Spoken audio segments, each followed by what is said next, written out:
এটা একজন দরিদ্র জেলের গল্প, যার আর্থিক অবস্থা খুবই খারাপ ছিল এবং যখন সে সমুদ্রে মাছ ধরছিল, তখন তার জালে ধরা পড়ে একটা সুন্দরী রহস্যময়ী মেয়ে।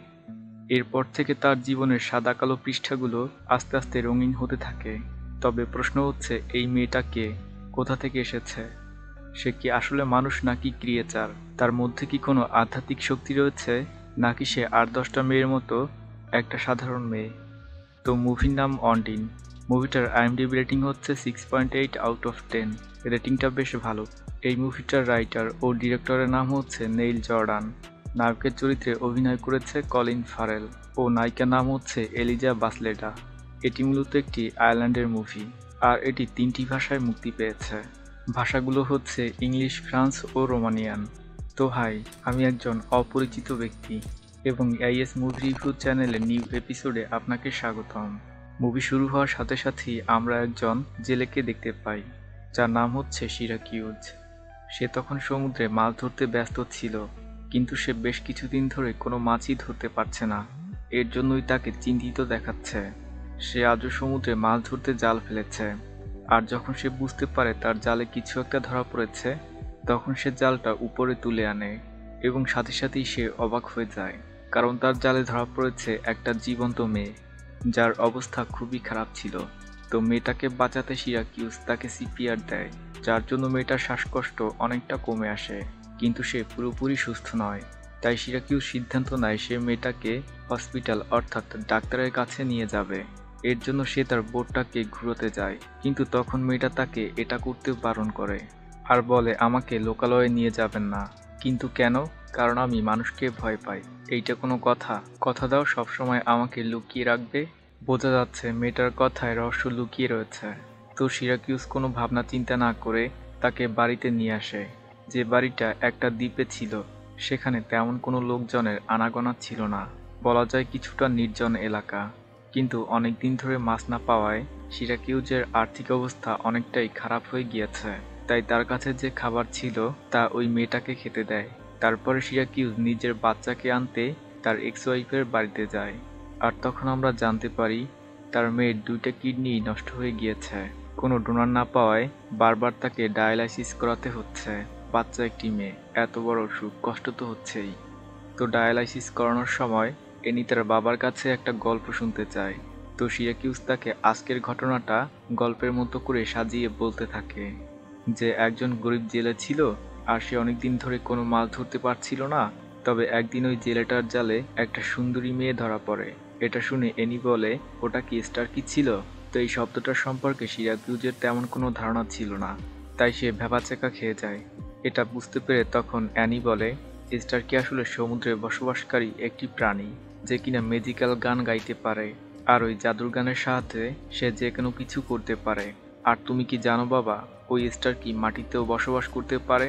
তাদের কাছে নিজস্ব সিলকোড রয়েছে, যার সাহায্যে তারা মাটিতে 7 বছর পর্যন্ত বেঁচে থাকতে পারে, যতক্ষণ না পর্যন্ত সমুদ্র তাকে ডাক দেয়। তো অ্যানির মুখে এমন কথা শুনে সিরাকিউজ হ্যাঁ বলে আর কি। আর তখন তাকে একটু চিন্তিত দেখায়, কারণ সে মেয়েটির নাম পর্যন্ত জানতো না। ডায়ালাইসিস শেষ হলে অ্যানিকে তার বাড়িতে অর্থাৎ তার মায়ের কাছে দিয়ে আসে। এর পরের দিন যখন সে আবার মাছ ধরতে যাচ্ছিল, তখন সিরাকিউস শুনতে পায় মেয়েটি আসলেই ম্যাজিক্যাল গান গাইতে পারে, এবং তখন সে গান গাইতেছিল এবং তার গানের সুর অদ্ভুত রকম সুন্দর ছিল, যা শুনে তার মেয়ের কথা মনে পড়ে যায়। আর ভাবতে থাকে সে কি সত্যি স্টার কি নয়তো। তবে বেশি কিছু না ভেবে সিরাকিউজ মাছ ধরতে রওনা হয়। তখন মেয়েটা তার সাথে সাথে আসতে থাকে আর বলে, আমি কি তোমার সাথে মাছ ধরতে যেতে পারি? তখন সিরাকিউজ বলে, এটা তোমার ব্যাপার, কারণ সেখানে অনেকেই মাছ ধরতে আসবে, আর এটা তোমাকে বিব্রতকর পরিস্থিতিতে ফেলতে পারে। কিন্তু মেয়েটা তা সত্ত্বেও যেতে চাইলে সিরাকিউজ রাজি হয়ে যায়। তো কাজ করার ফাঁকে ফাঁকে সিরাকিউজ তার গানের সম্পর্কে জানতে চায়, যা শুনে মেয়েটি কোনো কথার উত্তর দেয় না। সিরাকিউজ আরও জিজ্ঞাসা করে, তুমি কি তোমার পরিবারের কথা মনে করতে পেরেছ? আর তোমার নামই বা কী? কিন্তু তখন মেয়েটা এমন ভান করে যেন তার কোনো কিছুই মনে পড়ছে না। তখন মেয়েটা বলে, তবে তুমি আমাকে অন্ডিন বলে ডাকতে পারো। অন্ডিন একটা ফরাসি শব্দ, যার অর্থ পানি থেকে বেরিয়ে আসা একটি মেয়ে, আর তার নামেই এই মুভিটার নামকরণ করা হয়েছে। যাই হোক, তখন সিরাকিউজ তার চিংড়ি মাছ ধরার ফাঁদগুলো উপরে তুলতে থাকে, কিন্তু তাতে কোনো চিংড়ি মাছই ছিল না। তার অবস্থা এতটাই খারাপ ছিল যে সে ফিরে যেতেও পারছে না। তাই সে বাধ্য হয়ে আবারও মাছ ধরার ফাঁদগুলো সমুদ্রে ফেলে দেয়। এরপরে অন্ডিন তার মেডিকেল ভয়েসে গান গাইতে শুরু করে, আর সে গান গাইতেই থাকে। এরপরে যখন সিরাকিউস তার চিংড়ি মাছ ধরার ফাঁদগুলো উপরে তুলতে থাকে, তখন সে দেখতে পায় তার প্রত্যেকটি ফাঁদে একটি করে বড় চিংড়ি মাছ ধরা পড়েছে। এটা দেখে সে অবাক হয় বটে, কিন্তু তার থেকে বেশি খুশি হয়ে যায়, কারণ তার তো টাকার প্রয়োজন। সাথে সাথে এটা তো প্রমাণিত হলো যে এই মেয়েটা তার জন্য লাকি গার্ল। আমিও যদি এরকম একটা লাকি গার্ল পাইতাম। যাই হোক, সিরাকিউজ বলে, তুমি আমার সাথে মাছ ধরতে আসতে পারো, কারণ তুমি আমার জন্য লাকি গার্ল। অবশ্যই এর জন্য আমি তোমাকে টাকাও দেব। তো চিংড়ি মাছ বিক্রি করতে সিরাকিউজ শহরে চলে আসে। তো মাছ বিক্রি করার পরে সিরাকিউজ তার মেয়েকে স্কুলে আনতে যায়। আর তখন সিরাকিউজ তার সাথে ঘটা এই সত্যি ঘটনাটা গল্পের মতো করে তার মেয়েকে বলতে থাকে যে সত্যি সেই মেয়েটি ম্যাজিক্যাল গান গাইতে পারে। আর সে যখন ওই জেলেটার সাথে মাছ ধরতে গিয়েছিল, তখন ওই মেয়েটা গান গাইতে শুরু করে, যার ফলে ওই গরিব জেলেটার জালে অনেক মাছ ধরা পড়ে। গল্প শুনতে শুনতে অ্যানির বাড়ি চলে আসে, আর সিরাকিউজ তাকে বাড়িতে নামিয়ে তার বাড়ির দিকে চলে যায়। কিন্তু তখন আমরা দেখতে পাই যে তার মেয়ে সিরাকিউজের পিছু করছে, কারণ তার সন্দেহ হয়েছে যে তার বাবা তাকে সত্যিকারের গল্প বলছে। আর তার সন্দেহ তখন সত্যি হয় যখন সে দেখতে পায় বাবার সাথে একটা মেয়ে রয়েছে। তখন সিরাকিউজ অন্ডিনের জন্য একটি নতুন জামা কিনে এনেছে। তারপর সিরাকিউজ অন্ডিনকে জিজ্ঞাসা করে, তুমি এখানে কতদিন থাকবে? জবাবে অন্ডিন বলে, এটা তোমার উপর নির্ভর করছে। না চাইতেও সিরাকিউজ বলে ফেলে, তুমি এখানে সারা জীবনের জন্যও থাকতে পারো। এটা শুনে অন্ডিন খুব খুশি হয়ে যায়। আমি অ্যানিকে তোমার ব্যাপারে বলেছি, কিন্তু একটি ঘুরিয়ে গল্পের মতো করে সাজিয়ে বলেছি, যাতে ও কিছু বুঝতে না পারে। আর এই ব্যাপারটাও অন্ডিনের কাছে ভালো লেগে যায়। অন্যদিকে আমরা অ্যানিকে দেখতে পাই, যে কিনা একটা পাঠাগারে গিয়েছে। আসলে সে জানতে যাচ্ছে যে পৃথিবীতে এমন কোনো ক্রিয়েচার আছে কিনা যার এমন শক্তি রয়েছে। তাই সে কিছু বই সংগ্রহ করে নেয়। অন্যদিকে আমরা সিরাকিউসকে দেখতে পাই, যে কিনা তার পাপ স্বীকার করতে গির্জাতে এসেছে। আসলে একটা সময় সিরাকিউজ ও তার এক্স ওয়াইফ অনেক বেশি ড্রাগসের নেশায় আসক্ত ছিল, যার কারণে তার মেয়ে অসুস্থ হয়ে পড়ে। মানে তাদের কুকর্মের ফল মেয়ের উপর পড়েছে। যখন তাকে ডাক্তারের কাছে নিয়ে যাওয়া হয়, তখন ডাক্তার জানায় অ্যানির 2টা কিডনি নষ্ট হয়ে গিয়েছে। এর জন্য সে একেবারেই ভেঙে পড়ে এবং ওয়াদা করে সে আর কখনোই নেশা করবে না, আর একজন ভালো পিতা হওয়ার চেষ্টা করবে। কিন্তু তার ওয়াইফ এই নেশার জগৎ থেকে বেরিয়ে আসতে পারে না, তাই সিরাকিউজ বাধ্য হয়ে তাকে ডিভোর্স দিয়েছে। সত্যি বিচ্ছেদ অনেক খারাপ বিষয়। যাদের সাথে এটা হয়েছে তারাই হয়তো ভালো জানে। যাই হোক, যেহেতু সিরাকিউজ একজন দরিদ্র জেলে ছিল, তাই তার কাছে অত টাকা ছিল না যত টাকা অ্যানিকে দেখাশোনা করতে লাগবে। তাই কোর্ট অ্যানিকে তার মায়ের সাথে থাকতে নির্দেশ দিয়ে দেয়, আর সিরাকিউজ শুধু তার মেয়ের টেক কেয়ার করতে থাকে। তো ফাদারের কাছে এই সব কিছু স্বীকার করে, আর এটাও বলে দেয় যে আমি সমুদ্রে একটা মেয়ে পেয়েছি, আর তাকে আমি বাড়িতে এনে রেখেছি। তবে প্রথম দিকে ফাদার সবকিছু মনোযোগ দিয়ে শুনলেও অন্ডিনের ব্যাপারটা তেমন সিরিয়াসভাবে নেয় না, কারণ সে মনে করেছে এটা একটা মিথ্যা গল্প। এদিকে অ্যানি এই বইগুলো থেকে সকল তথ্য বের করে ফেলে, আর তার বাবার বাড়িতে চলে আসে। তখন অন্ডিন গোসল করতে ও গান গাইতেছিল, যা শুনে অ্যানি চিৎকার দিয়ে বলে, তুমি কি আসলেই একটা স্টার? কি তুমি কি তোমার ম্যাজিক্যাল গানের মাধ্যমে আমাকে সুস্থ করে দিতে পারো? আর আমি জানি তোমার কাছে একটা সিল কোড রয়েছে। যদি তুমি সেটা মাটিতে পুঁতে রাখো, তাহলে তুমি এখানে 7 বছর পর্যন্ত থাকতে পারবে। এখানে অ্যানি অনেক বেশি বকবক করতে থাকে, যার জন্য অন্ডিন কোনো কথা বলার চান্স পায় না। তো সবকিছু শুনে অন্ডিন বুঝতে পারে এটাই সিরাকিউজের মেয়ে, কারণ সে তাকে তার সম্পর্কে বলেছিল। তাই সে তার কোনো প্রশ্নের জবাব দেয় না।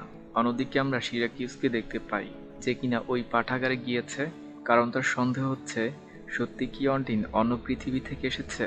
তাই সে পাঠাগার থেকে কিছু বই সংগ্রহ করে আনে। ঠিক তখনই এই গল্পে একটা নতুন চরিত্রের আগমন ঘটে। তবে এই লোকটা কোথা থেকে এসেছে কিছুই বোঝা যাচ্ছে না, তবে এটা স্পষ্ট বোঝা যাচ্ছে লোকটা কাউকে খুঁজে বেড়াচ্ছে। এর পরের দিন তারা আবারও সমুদ্রে মাছ ধরতে যায়। সিরাকিউজ যখন পানিতে জাল ফেলতে শুরু করে, তখন গান গাইতে শুরু করে অন্ডিন, এবং দেখতে দেখতে অনেক মাছ ধরা পড়ে। আর এই বিষয়টা সেখানে থাকা পুলিশ খেয়াল করে।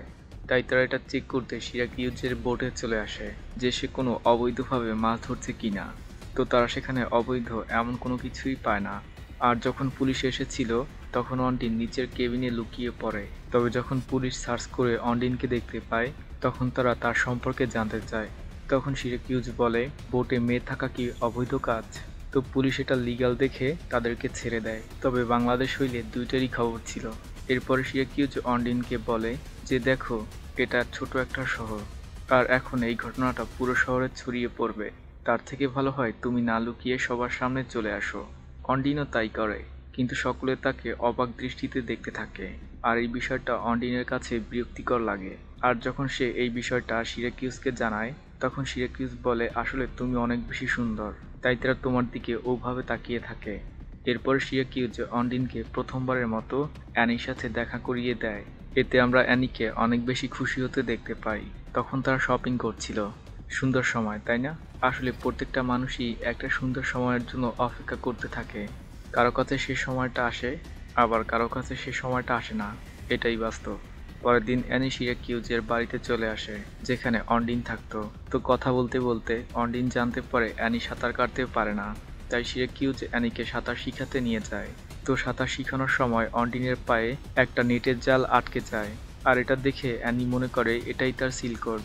তাই তারা তাড়াতাড়ি এটিকে মাটিতে পুঁতে রাখার সিদ্ধান্ত নেয়, যাতে অন্ডিন এখানে 7 বছর পর্যন্ত থাকতে পারে। তো অন্ডিনও এমনটা করে, আর অ্যানিকে প্রমিস করায় সে যাতে এই সিক্রেটটা কারোর সাথে শেয়ার না করে। তবে কিন্তু এই জালের পিছনে একটা রহস্য লুকিয়ে রয়েছে। এর পরের দিন শহরে একটি অনুষ্ঠান হচ্ছিল, যেটা সমুদ্রের পাশে ছিল। তো অ্যানি অন্ডিনের পাওয়ার চেক করতে ইচ্ছা করে সমুদ্রে ঝাঁপ দিয়ে দেয়। বিচ্ছু মেয়ে কোথাকার। এটা দেখে অন্ডিন সাথে সাথেই অ্যানিকে বাঁচিয়ে নেয়, কিন্তু এতে অ্যানির অবস্থা অনেকটাই খারাপ হয়ে গিয়েছে। তাই তার বাবা তাকে তার মায়ের বাড়িতে রেখে আসে, আর তারা দুজনই তাদের বাড়িতে চলে আসে। কিন্তু সিরাকিউজ অনেকটাই বিষণ্ণ ছিল, কারণ সে মনে করছে সে তার মেয়ের খেয়াল ঠিকভাবে রাখতে পারছে না। এটা বুঝতে পেরে অন্ডিন ইচ্ছা করেই সিরাকিউজের সাথে পার্সোনাল টাইম স্পেন্ড করে, যার ফলে সিরাকিউজ একটু রিল্যাক্স ফিল করে। তো একে অপরের এতটা কাছাকাছি আসার জন্য সিরাকিউজ অনেকটা গিল্টি ফিল করে এবং সে ফাদারের কাছে চলে যায় আর তার পাপ স্বীকার করে। তো এই ফাদার তার কথাতে তেমন কোনো রিয়াকশন দেয় না। যখন সিরাকিউজ চার্চ থেকে বেরিয়ে আসতেছিল তখন ওই অপরিচিত লোকটা তার কাছে অন্ডিনের কথা জানতে চায়, কিন্তু সিরাকিউজ অস্বীকার করে সেখান থেকে চলে আসে। তো এর পরের দিনে আমরা দেখতে পাই অ্যানির ডায়ালাইসিস চলছে। তখন অ্যানি তার বাবাকে বলে, ইদানিং আমি অনেক খারাপ খারাপ স্বপ্ন দেখছি বাবা, হয়তো আমি আর বেশি দিন বাঁচবো না বাবা। তখন তার বাবা তাকে আশ্বাস দেয় যে দেখো, তোমার কিছুই হবে না, তুমি পুরোপুরি সুস্থ হয়ে যাবে। তো ডায়ালাইসিস শেষ হলে অ্যানিকে বাসায় রাখতে সিরাকিউজ তার এক্স ওয়াইফের বাড়িতে চলে যায়, কিন্তু তার ঘর লক করা ছিল, যার জন্য সে তার এক্স ওয়াইফকে খুঁজতে শহরে বেরিয়ে পড়ে। এই ফাঁকে ওই অপরিচিত লোকটা সিরাকিউজের বাড়িতে সার্চ করতে চায় যে সেখানে অন্ডিন আছে কিনা। এটা বুঝতে পেরে অন্ডিন বাড়ির পিছনের একটা গ্রিন হাউস ঘরে লুকিয়ে পড়ে।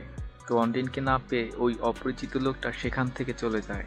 অবশেষে সিরাকিউজ তার এক্স ওয়াইফকে একটা বারে খুঁজে পায়, যেখানে সে পুল খেলায় ব্যস্ত ছিল। তো সে তার কাছে তার বাড়ির চাবি চায়, কিন্তু তার এক্স ওয়াইফ তার কাছে বাড়ির চাবি দেয় না, আর বলে তুমি অ্যানিকে এখানে রেখে যাও, এতে কোনো সমস্যা হবে না। তো না চাইতেও সিরাকিউজ তার মেয়েকে সেখানে রেখে বাড়িতে চলে আসে। বাড়িতে সে অন্ডিনকে কোথাও দেখতে পায় না। এতে সিরাকিউজের হুঁশ একেবারেই উড়ে যায়। তাকে খুঁজতে খুঁজতে সে যখন বাড়ির পিছনে চলে আসে তখন সেখানে অন্ডিনকে বসে থাকতে দেখতে পায়। সিরাকিউজ অন্ডিনকে জিজ্ঞাসা করে, তুমি এখানে লুকিয়ে আছো কেন? আর তোমাকে খুঁজতে আমার কাছে একটা লোক এসেছিল, আসলে সেই লোকটা কে? তবে অন্ডিন বলে সে আমার হাজবেন্ড হয়, কিন্তু সে একটা খারাপ লোক, তাই আমি তার সাথে থাকতে চাই না। এটা শুনে সিরাকিউজ বলে, ঠিক আছে, তুমি এটা উইশ করো যাতে তার সাথে তোমাকে থাকতে না হয়। কিন্তু অন্ডিন এটা করে না, বরং সে উইশ করে যেন অ্যানি সুস্থ হয়ে যায়।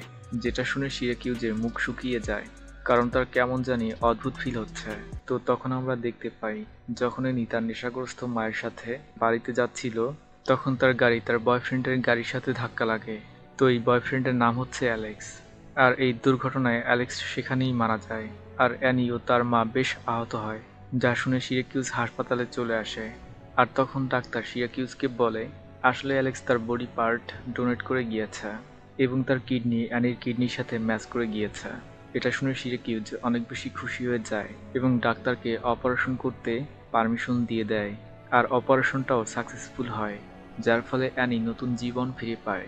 এরপরে আমরা দেখতে পাই অ্যালেক্সের শেষকৃত্য অনুষ্ঠান হচ্ছে, যেখানে তার এক্স ওয়াইফও ছিল এবং সে বেশি অনেক ডিপ্রেস ছিল। এটা দেখে সিরাকিউস তাকে সঙ্গ দিতে তাকে একটা বারে নিয়ে যায়, আর তারা দুজনেই বেশ কিছু ড্রিঙ্কস করে ফেলে। তবে একটা সময় সিরাকিউস বুঝতে পারে সে ভুল করছে, তাই সে মাতাল অবস্থাতেই অনুতপ্ত হয়ে সে তার বোটে চলে আসে। আর সেখানে অন্ডিন লুকিয়ে ছিল, কারণ ওই অপরিচিত লোকটার জন্য। তো কথায় কথায় অন্ডিন সিরাকিউসকে একটা সত্যি কথা বলে দেয়, সেটা হচ্ছে ওই অপরিচিত লোকটা তার হাজবেন্ড নয়, ইভেন তার তো কোনো বিয়েই হয়নি। তো এই কথা শুনে সিরাকিউস বুঝতে পারে অন্ডিন তার সাথে মিথ্যা কথা বলছে, তাই সে রেগে অন্ডিনকে ওই দ্বীপে নিয়ে যায় আর সেখানে রেখে চলে আসে, যাতে সে সমুদ্রে ফিরে যেতে পারে। তো নেক্সট দৃশ্যে আমরা দেখতে পাই সিরাকিউস অ্যানিকে তার বাড়িতে নিয়ে এসেছে এবং সে তার সকল দেখাশোনা করছে। কিন্তু যখন অ্যানি জানতে পারে অন্ডিন চলে গিয়েছে, তখন তার মনটা খারাপ হয়ে যায় আর তারা দুজনই অন্ডিনকে অনেক বেশি মিস করতে থাকে। তো মন খারাপ করে অ্যানি টিভি দেখতে থাকে। তো টিভিতে ফরাসি ভাষায় একটা গায়ক গান গাইতেছিল। এটা শুনে সিরাকিউস বুঝতে পারে অন্ডিন কোনো ক্রিয়েচার নয়, সে আসলে সত্যিকারের মানুষ, কারণ অন্ডিন এই গানটাই মাছ ধরার সময় গাইতেছিল। তবে এখন আপনি বলতে পারেন ওই মাছগুলো কিভাবে তার জালে ধরা পড়েছে। আসলে এটা একটা মিরাকেল ঘটনা ছিল। তো ভুল বুঝতে পেরে সিরাকিউস সাথে সাথেই তার বুট নিয়ে ওই দ্বীপে চলে যায়, যেখানে অন্ডিনকে রেখে এসেছে। আর গিয়ে দেখতে পায় সে সমুদ্রের তীরে অচেতন অবস্থায় পড়ে আছে। তো জ্ঞান ফিরলে অন্ডিন তাকে জিজ্ঞাসা করে, তুমি এখানে কেন এসেছ? জবাবে সিরাকিউস বলে, আমি আসলে বুঝতে পেরেছি তুমি কোনো ক্রিয়েচার নও, তুমি একজন স্বাভাবিক মানুষ আমাদের মতো, কারণ তোমার গাওয়া গানটা আমি টিভিতে শুনেছি। এবার সত্যি করে বলো তুমি কে, আর ওই লোকটা কেনই বা তোমাকে খুঁজছে? তখন অন্ডিন এই গল্পের একটা সত্যি কথা রিভিল করে, সে আসলে একজন মাদক ব্যবসায়ী। সে অনেক বড় গ্যাংস্টারের সাথে কাজ করত। একদিন সমুদ্রপথে ড্রাগস ডেলিভারি করার সময় পুলিশ তাদেরকে চারপাশ দিয়ে ঘিরে ফেলে। তখন আমার সাথে আমার পার্টনারও ছিল। তো পুলিশের হাত থেকে বাঁচতে অন্ডিন ড্রাগসের ব্যাগ নিয়ে সমুদ্রে ঝাঁপ দেয়। তখন আমার পার্টনার আমাকে বলেছিল, যে করেই হোক তুমি এই ব্যাগটা হারাবে না। কিন্তু ব্যাগ নিয়ে সাঁতার কাটা আমার পক্ষে সম্ভব ছিল না, তাই আমি ব্যাগটা পানিতে ফেলে দিয়েছি এবং তখনই আমি অবিশ্বাস্যভাবে তোমার জালে ধরা পড়ি। তো এবার বুঝতে পেরেছেন সে কেন তার পরিচয় গোপন করতে চেয়েছে, যাতে তাকে এই ইল্লিগাল কাজগুলো আর করতে না হয়। সবকিছু শুনে সিরাকিউজের মায়া লাগে। মায়া শব্দটা ছোট হলেও এটার গভীরতা অনেক, এবং তাকে বাড়িতে নিয়ে আসে। কিন্তু বাড়িতে সে তারা দুজনই একটা ধামাকা দেখতে পায়, কারণ ওই অপরিচিত লোকটা অ্যানিকে জিম্মি করে রেখেছে আর তাদেরকে বলে আমার ওই ব্যাগটা চাই। তো কোনো কিছু বুঝে ওঠার আগেই ভিলেন তার রিয়েল পাওয়ার দেখাতে থাকে। তো নিজেদেরকে বাঁচাতে অন্ডিন ওই ড্রাগসের ব্যাগের কথা বলে দেয়। মনে আছে অ্যানিকে সাঁতার শিখাতে গিয়ে যে ব্যাগটা পেয়েছিল তাতেই ওই ড্রাগসগুলো ছিল, যেটা অ্যানি ও অন্ডিন বাড়ির পিছনের মাটিতে পুঁতে রেখেছে। তবে এটা তো অ্যানি জানতো না। তো তাড়াহুড়ো করে তারা সেখানে ব্যাগটা খুঁজতে থাকে, কিন্তু পায় না। তখন অ্যানি বলে, আসলে আমি ব্যাগটা বাবার বোটে রেখেছি, যাতে তুমি আমাদেরকে ছেড়ে যেতে না পারো। আসলে অ্যানি ব্যাগটাকে সিল কোড ভেবেছে, এতে ওর কোনো দোষ নেই, কারণ ও তো কোনো কিছুই জানতো না। তো এটা শুনে তারা সবাই বোটে চলে আসে আর পাগলের মতো ড্রাগসের ব্যাগটি পানি থেকে উপরে তুলতে থাকে। কিন্তু অন্ডিন চালাকি করে তাদেরকে ধোঁকা দিয়ে দেয় আর তাদেরকে সমুদ্রে ফেলে দেয়, যাতে তারা দুজনই ওই জালে পেঁচিয়ে সমুদ্রে ডুবে মারা যায়। এরপরে পুলিশ অন্ডিনকে গ্রেফতার করে এবং তার কিছুদিনের জন্য জেল হয়। আর এভাবেই অন্ডিন ওদের কাছ থেকে রক্ষা পেয়ে যায়। জেল থেকে মুক্তি পেয়ে সে একটা নতুন জীবনের দিকে পা বাড়ায়। গল্পের শেষে দেখা যায় অন্ডিন ও সিরাকিউজের বিবাহ হচ্ছে আর তাদের একটা হ্যাপি এন্ডিং দেখানো হয়। তবে জাতির কাছে প্রশ্ন হচ্ছে, সিরাকিউজের এক্স ওয়াইফের কি হবে? হয়তো সে আমার মতো কোনো বখাটে ছেলেকে বিয়ে করবে। আর হ্যাঁ, গল্পটা পুরাই কাল্পনিক, তাই চাপ নেওয়ার কোনো দরকার নাই। সবকিছু মিলিয়ে গল্পটা আমার কাছে বেশ ভালো লেগেছে, কারণ এর মধ্যে কেমন জানি একটা রস ফিল রয়েছে। আর এই গল্পে একটা শব্দ ব্যবহার করা হয়েছে, সেটা হচ্ছে স্টার্কি। এর অর্থ হচ্ছে বিশেষ প্রজাতির মুরগি, অর্থাৎ টার্কি মুরগি। কিন্তু এটা আবার ক্রিয়েচার হয় কেমনে জানি না, জানতেও চাই না। তবে এটা ফরাসি শব্দ, হতে পারে এটার অন্য কোনো মিনিং রয়েছে। তো দেখা হচ্ছে নেক্সট ভিডিওতে। ভালো থাকবেন, আল্লাহ হাফেজ।